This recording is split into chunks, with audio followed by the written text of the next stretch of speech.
Okay, so in today's video, we're going to be taking a look at dividing integers by decimals. So when we've got questions where we're dividing by decimals, what we can do is rewrite this calculation as a fraction. So for this first question, we've got 23 divided by 0.2. I could write that as a fraction as 23 over 0.2. So now what we want to do is make our denominator a whole number. And we can do that by multiplying by a power of 10. So if we look at the minute on the denominator, we've got 0.2. We can turn that into 2 by simply multiplying by 10. So because I've done that to the bottom, I want to keep it as an equivalent fraction, so I'm also going to do that to the top. So if we now do that, we've got 23 times 10, that's going to give us 230. So those two fractions are equivalent now. So whichever one we figure out, we're going to get the same result. So instead of doing 23 divided by 0.2, we're actually going to do 230 divided by 2, which is a lot easier to solve. So now what we're going to do is set this up using short division. So we've got 230 divided by 2. So to begin with, we want to see how many times does 2 fit into 2? Well, that'll fit once exactly. We're then moving over to the next digit. How many times does 2 fit into 3? Well, that'll fit once, because 2 multiplied by 1 is 2, leaving us with a remainder of 1. So I'm going to carry that over to my next digit. We now want to see how many times will 2 fit into 10. Well, that'll fit 5 times exactly. And now because I've reached my last digit and we don't have any remainders left over, we know we've reached our final answer. So our final answer to the question 23 divided by 0.2 is 115. Okay, for this next example, we've got 45 divided by 0.12. So again, I'm just going to write this as a fraction to begin with. So 45 on the numerator and then 0.12 on the denominator. So we now want to find an equivalent fraction where the denominator is a whole number. So this time, to get a whole number on the bottom, I'm going to multiply that 0.12 by 100. Because if I do that, I get 12. So again, we want an equivalent fraction. Because I've multiplied the denominator by 100, I also need to do that to the numerator. So we need to do 45 multiplied by 100, which is going to give us 4,500. So because those two fractions are equivalent, they're going to give us the same value. So we're going to do 4,500 divided by 12. So again, using short division, we want to see how many times does 12 go into 4? Well, that fits 0 times, so we're going to carry that 4 over to the next digit. Now, how many times does 12 fit into 45? Well, that'll go 3 times, because 12 multiplied by 3 is 36, leaving us with a remainder of 9, so I'm going to carry that over to the next digit. We now want to see how many times does 12 fit into 90? Well, that'll go 7 times, because 12 multiplied by 7 is 84, and that'll leave us with a remainder of 6. So we carry that 6 over to this last digit. We now want to see how many times does 12 fit into 60? Well, that'll fit 5 times exactly. So because we've reached the end and we have no remainder, we know we've reached our final answer. So 4,500 divided by 12, which is the same as 45 divided by 0.12, gives us an answer of 375, as we can disregard that 0 at the beginning. So hopefully those couple of examples made sense. We're now going to take a look at a few practice questions. Feel free to pause the video here and have a go at these yourself, and we'll go through the solutions in just a few moments. Okay, for this first question, we've got 432 divided by 1.2. So again, we're just going to write this as a fraction to help visualize it better.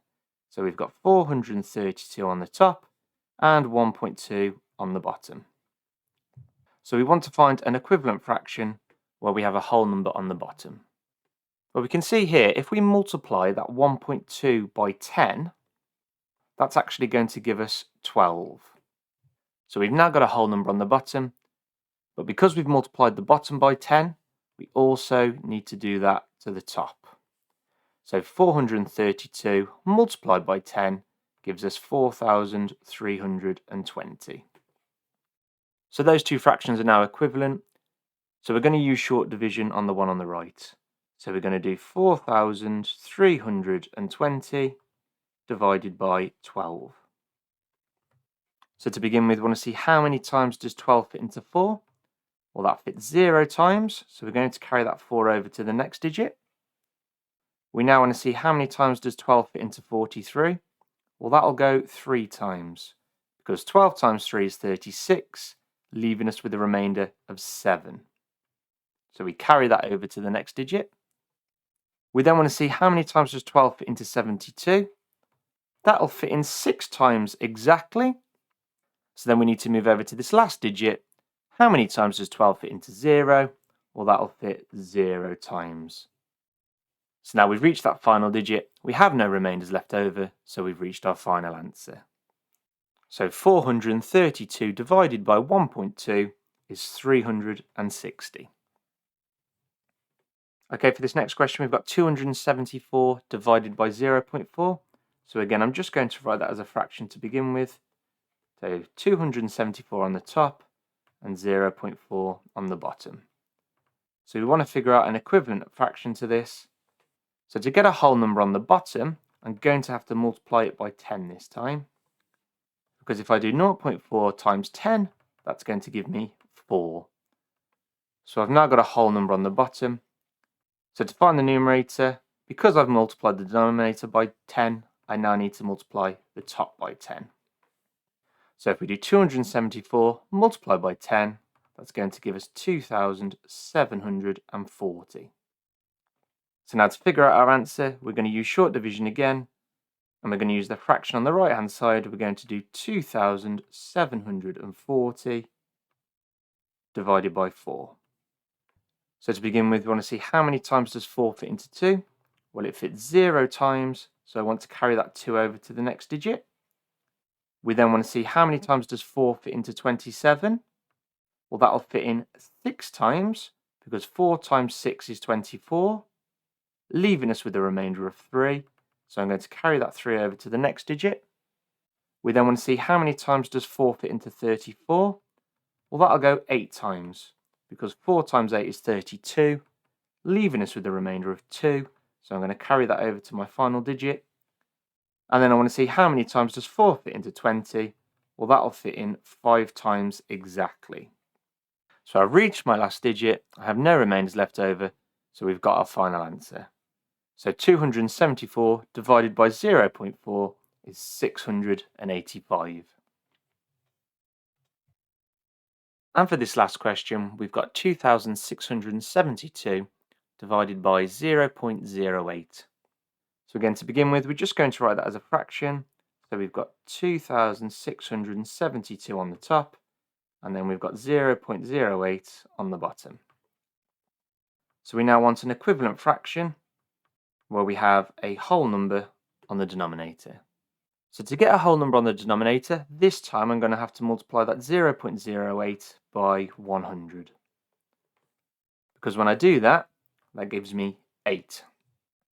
So because I've multiplied the bottom by 100, we also need to do that to the top. So if we multiply that by 100, we're going to have 2, 6, 7, 2, and then 2 zeros on the end. So we found our equivalent fraction. We know they're going to give us the same values. So for our short division, we're now going to do 267,200 divided by 8. So to begin with, we want to see how many times does 8 fit into 2? Well, that fits 0 times, so I'm going to carry that 2 over to my next digit. We then want to see how many times does 8 fit into 26? Well, that'll fit 3 times, because 8 times 3 is 24, leaving us with a remainder of 2. We then want to see how many times does 8 fit into 27? Well, that'll fit 3 times again, because as we just said, 8 times 3 is 24. This time that'll leave us with a remainder of 3, so we carry that over to the next digit. We then want to see how many times does 8 fit into 32? Well, that'll fit in 4 times exactly, so we have no remainder, so we're just going to move over to the next digit. We want to see how many times does 8 fit into 0? Well, that fits 0 times. And then we move over again. How many times does 8 fit into that final 0? Well, that will fit in 0 times also. So we've reached that last digit with no remainder, so we know we've got our final answer. So 2,672 divided by 0.08 is 33,400. So well done if you followed along with those questions. And that's it for this video. If you want to check out any more videos on dividing with decimals, then I've put some links to them down in the description, and I've also put a card in the top corner, so feel free to check them out. I hope you found this video useful. If you did, please feel free to leave a like and consider subscribing. If there are any topics that you'd like me to go through next, then please just let me know down in the comments, and I'll try to make some videos on those topics as soon as possible. So thank you very much for watching, and I'll see you in the next video.